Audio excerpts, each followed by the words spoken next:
ನೀವೆಂದಾದರೂ ಉಜ್ಬೇಕಿಸ್ತಾನದ ಬಗ್ಗೆ ಕೇಳಿದ್ದೀರಾ?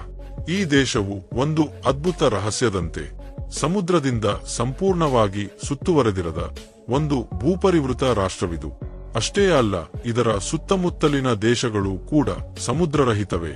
ಇಲ್ಲಿನ ರಾಜಧಾನಿ ತಾಷ್ಕೆಂಟ್ನ ಮೆಟ್ರೋ ಸ್ಟೇಷನ್ ವಿಶ್ವದ ಅತ್ಯಂತ ಸುಂದರ ಮೆಟ್ರೋಗಳಲ್ಲಿ ಒಂದು ಎಂದು ಖ್ಯಾತಿಗೊಂಡಿದೆ. ಆದರೆ ಇದಕ್ಕಿಂತಲೂ ಆಶ್ಚರ್ಯಕರ ಸಂಗತಿಯೊಂದಿದೆ.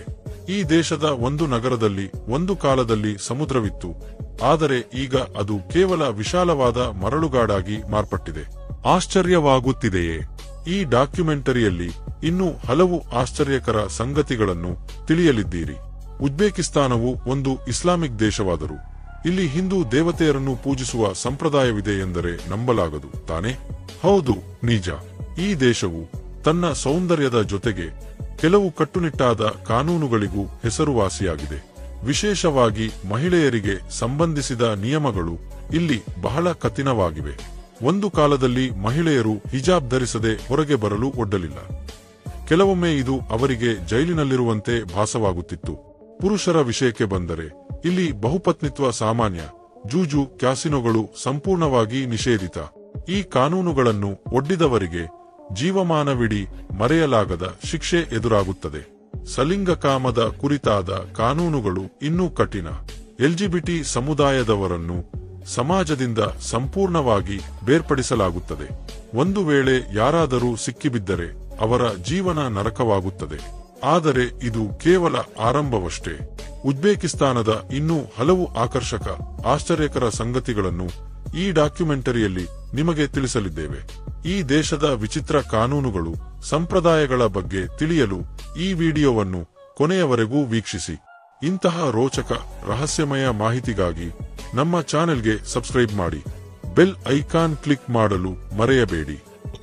ಉಜ್ಬೇಕಿಸ್ತಾನವು ಸುಮಾರು 5 ಲಕ್ಷ ಚದರ ಕಿಲೋಮೀಟರ್ ವಿಸ್ತೀರ್ಣದಲ್ಲಿ ಹರಡಿಕೊಂಡಿದೆ. ಇಲ್ಲಿ 30 ಮಿಲಿಯನ್ಗಿಂತಲೂ ಹೆಚ್ಚು ಜನರು ವಾಸಿಸುತ್ತಾರೆ. ಅವರಲ್ಲಿ ಬಹುತೇಕರು ಇಸ್ಲಾಂ ಧರ್ಮವನ್ನು ಪಾಲಿಸುತ್ತಾರೆ. ಆದರೆ ಆಶ್ಚರ್ಯವೆಂದರೆ ಇಲ್ಲಿ ಹಿಂದೂ ದೇವತೆಯರ ಪೂಜೆಯೂ ನಡೆಯುತ್ತದೆ. ಹೌದು, ಈ ದೇಶದ ಕೆಲವು ಪ್ರದೇಶಗಳಲ್ಲಿ ಹಿಂದೂ ದೇವಾಲಯಗಳು ಕಾಣಸಿಗುತ್ತವೆ. ಇಲ್ಲಿ ಹಿಂದೂಗಳ ಜೊತೆಗೆ ಮುಸ್ಲಿಮರು ಈ ದೇವಾಲಯಗಳಲ್ಲಿ ಪೂಜೆ ಮಾಡುತ್ತಾರೆ. ಈ ಸಂಪ್ರದಾಯವು ಭಾರತ ಮತ್ತು ಮಧ್ಯ ಏಷ್ಯಾದ ನಿವಾಣಿಜ್ಯ, ಸಾಂಸ್ಕೃತಿಕ ವಿನಿಮಯದ ಕಾಲದಿಂದಲೂ ಮುಂದುವರೆದಿದೆ. ಐತಿಹಾಸಿಕವಾಗಿ ಉಜ್ಬೇಕಿಸ್ತಾನದ ಕೆಲವು ಪ್ರದೇಶಗಳು ಭಾರತೀಯ ಉಪಖಂಡದೊಂದಿಗೆ ಸಾನ್ನಿಧ್ಯವರಿತವಾಗಿದ್ದವು. ಇದರ ಪರಿಣಾಮವಾಗಿ ಹಿಂದೂ ಧರ್ಮ ಮತ್ತು ಸಂಸ್ಕೃತಿಯ ಪ್ರಭಾವ ಇಲ್ಲಿ ಸ್ಪಷ್ಟವಾಗಿ ಕಿಡಿಯುತ್ತದೆ.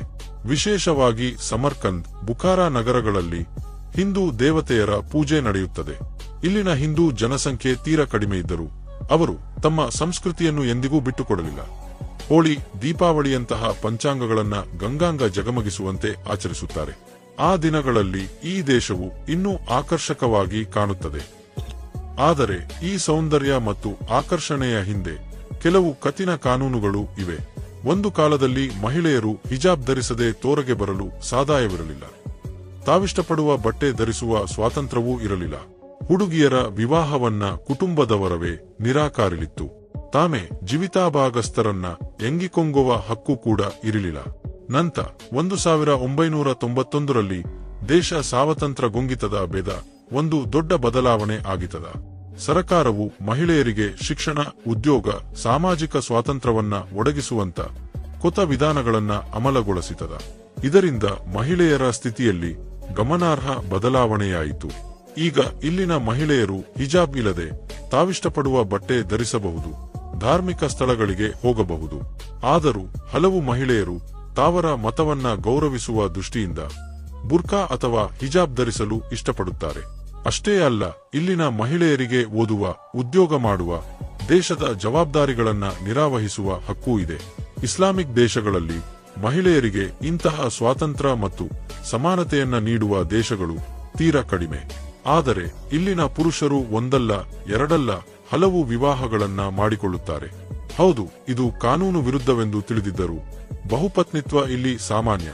ಸಲಿಂಗಕಾಮದ ಮೇಲೂ ಇಲ್ಲಿ ನಿಷೇಧವಿದೆ. 20 ವರ್ಷದೊಳಗಿನವರು ಮದ್ಯ, ಸಿಗರೇಟ್ ಅಥವಾ ಯಾವುದೇ ಮಾದಕ ದ್ರವ್ಯವನ್ನ ಸೇವಿಸಬಾರದು. ಒಂದು ವೇಳೆ ಇಂತಹದ್ದೇನಾದರೂ ಮಾಡಿ ಸಿಕ್ಕಿಬಿದ್ದರೆ ಜೈಲು ಶಿಕ್ಷೆ ತಪ್ಪಿದ್ದಲ್ಲ. ಉಜ್ಬೇಕಿಸ್ತಾನದಲ್ಲಿ ಟೀ ಕುಡಿಯುವುದು ಕೇವಲ ಪಾನೀಯ ಸೇವನೆಯಷ್ಟೇ ಅಲ್ಲ, ಅದೊಂದು ಸಾಂಸ್ಕೃತಿಕ ಸಾಮಾಜಿಕ ಅನುಭವ. ಇಲ್ಲಿ ಟೀಯನ್ನು ಆತಿಥ್ಯದ ಗೌರವದ ಸಂಕೇತವೆಂದು ಪರಿಗಣಿಸಲಾಗುತ್ತದೆ. ಬೆಳಗ್ಗೆ ಸಂಜೆ ಟೀ ಕುಡಿಯುವುದು ಇಲ್ಲಿ ಸಾಮಾನ್ಯ. ಗ್ರೀನ್ ಟೀ ಇಲ್ಲಿ ಬಹಳ ಜನಪ್ರಿಯ. ಇದನ್ನು ಚಿಕ್ಕ ಕಪ್ಗಳಲ್ಲಿ ನೀಡಲಾಗುತ್ತದೆ. ಟೀ ಜೊತೆಗೆ ಸಿಹಿ ತಿಂಡಿಗಳು ಅಥವಾ ತಿಂಡಿಗಳನ್ನು ನೀಡುತ್ತಾರೆ. ಟೀ ಕುಡಿಯುವುದು ಕೇವಲ ಒಂದು ಪಾನೀಯವನ್ನ ಸೇವಿಸುವುದಷ್ಟೇ ಅಲ್ಲ, ಕುಟುಂಬ ಸ್ನೇಹಿತರೊಂದಿಗೆ ಸಂಭಾಷಣೆ ಸಂಬಂಧಗಳನ್ನ ಬಲಪಡಿಸುವ ಅವಕಾಶವೂ ಹೌದು. ಈ ಟೀ ಸಂಪ್ರದಾಯವು ಸಮಾಜದಲ್ಲಿ ಐಕ್ಯತೆ ಮತ್ತು ಗೌರವವನ್ನ ಪ್ರತಿಬಿಂಬಿಸುತ್ತದೆ. ಈ ದೇಶದ ರಾಜಧಾನಿ ತಾಷ್ಕೆಂತ್ ಬಗ್ಗೆ ಹೇಳಬೇಕೆಂದರೆ, ಈ ಆಕಾಶವನ್ನ ತಗುಗುವ ಕಟಿಗಡಿಗಳ ಸುತ್ತಲೂ ಹಚ್ಚಿಚಗಿರುವ ಪ್ರಕೃತಿಯ ಸ್ವಚ್ಛವಾದ ರಾಸಿಗತಿಗಳ ಮನಮೋಹಕವಾದ ಮೆಟ್ರೋ ಸ್ಟೇಷನ್ಗಳಿಂದ ನಿಮ್ಮ ಮನಸ್ಸನ್ನ ಗೆದ್ದುಕೊಳ್ಳುತ್ತದೆ. 1977ರಲ್ಲಿ ಆರಂಭವಾದ ತಾಷ್ಕೆಂತ್ ಮೆಟ್ರೋ ಸ್ಟೇಷನ್ ಮಾರ್ಬಲ್ ಸೀಲಿಂಗ್ಗಳಿಂದ ಸುಂದರವಾದ ಒಡವೆ ಇಂಡಿಂಗಿಂದ ಅಲಂಕೃತವಾಗಿ ವಿಶ್ವದ ಅತ್ಯಂತ ಸುಂದರ ಮೆಟ್ರೋಗಳಲ್ಲಿ ಒಂದು ಎಂದು ಖ್ಯಾತಿಗೊಂಡಿದೆ. ಇಲ್ಲಿ ಪಯಣಿಸುವುದು ಒಂದು ಅದ್ಭುತ ಅನುಭವ. ತಾಷ್ಕೆಂತ್ನ ಈ ಮೆಟ್ರೋ ಸ್ಟೇಷನ್ಗೆ ಭೇಟಿ ನೀಡದಿದ್ದರೆ ನೀವು ಒಂದು ಅದ್ಭುತವನ್ನ ಕಳೆದುಕೊಂಡಂತೆ. ಇಲ್ಲಿನ ಸೌಂದರ್ಯವನ್ನ ನೋಡಿದರೆ ನೀವು ಮೆಟ್ರೋ ಸ್ಟೇಷನ್ನಲ್ಲಿದ್ದೀರಾ ಅಥವಾ ಅರಮನೆಯಲ್ಲಿದ್ದೀರಾ ಎಂದು ತೋರುತ್ತದೆ. ಇಲ್ಲಿನ ಜನರು ತಾವರ ಪಂಚಾಂಗಗಳನ್ನ ಕೂಡ ಗಂಗಾಂಗ ಆಚರಿಸುತ್ತಾರೆ. ಅದರಲ್ಲಿ ಒಂದು ನವರೋಜ್. ಇದು ಕೇವಲ ಉಜ್ಬೇಕಿಸ್ತಾನದಲ್ಲಿ ಮಾತ್ರವಲ್ಲ, ಮಧ್ಯ ಏಷ್ಯಾದ ದೇಶಗಳಲ್ಲಿ ಗಂಗಾಂಗ ಆಚರಿಸಲಾಗುವ ಪಂಚಾಂಗ. ಇದು ವಸಂತ ಋತುವಿನ ಆರಂಭವನ್ನ, ಹೊಸ ವರ್ಷದ ಆಗಮನವನ್ನ ಸೂಚಿಸುತ್ತದೆ.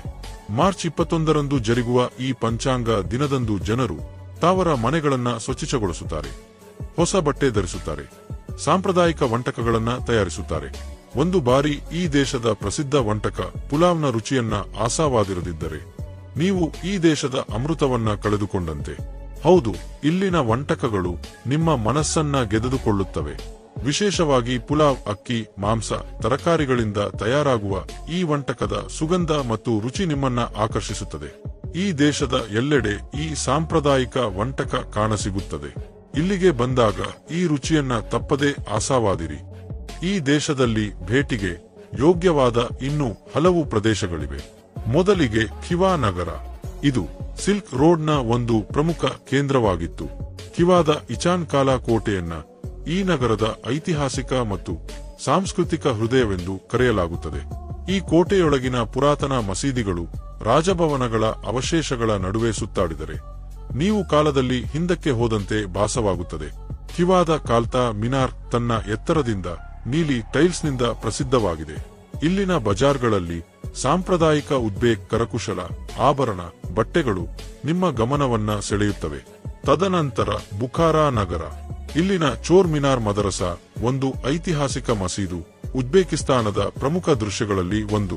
1857ರಲ್ಲಿ ಒಬ್ಬ ಶ್ರೀಮಂತ ವ್ಯಾಪಾರಿ ಖಲೀಫ್ ಮಿಯಾಜ್ಕುಲ್ರಿಂದ ನಿರ್ಮಿತವಾದ ಈ ಮಿನಾರ್ 1990ರಲ್ಲಿ ಯುನೆಸ್ಕೋ ವಿಶ್ವ ಪರಂಪರೆಯ ತಾಣವೆಂದು ಗುರುತಿಸಲ್ಪಟ್ಟಿತು. ಒಂದು ಕಾಲದಲ್ಲಿ ಖೋರೇಜಂ ಸಾಮ್ರಾಜ್ಯದ ಭಾಗವಾಗಿದ್ದ ಈ ಪ್ರದೇಶ ತಿಮ್ಮಿಕೊಟೆ, ತುಪಾಕಿ ಕೋಟೆಗಳಿಂದ ನಿಮ್ಮನ್ನ ಪುರಾತನ ಕಾಲಕ್ಕೆ ಕೊಂಡೊಯ್ಯುತ್ತದೆ. ಇಲ್ಲಿನ ಮರಳಿನಲ್ಲಿ ಮರೆಯಾದ ಕೋಟೆಗಳು, ರಾಜಭವನಗಳನ್ನ ನೋಡಿದರೆ ಇತಿಹಾಸದ ರಹಸ್ಯ ಭಾಗಗಳನ್ನ ಕಂಡುಕೊಂಡಂತೆ ಭಾಸವಾಗುತ್ತದೆ. ಸ್ನೇಹಿತರೆ, ಈ ವಿಡಿಯೋ ನಿಮಗೆ ಇಷ್ಟವಾಯಿತೆ? ಇಷ್ಟವಾದರೆ ತಪ್ಪದೇ ಲೈಕ್ ಮಾಡಿ, ನಮ್ಮ ಚಾನೆಲ್ಗೆ ಸಬ್ಸ್ಕ್ರೈಬ್ ಮಾಡಿ. ಮತ್ತೊಂದು ಹೊಸ ವಿಡಿಯೋದೊಂದಿಗೆ ಮತ್ತೆ ಭೇಟಿಯಾಗೋಣ.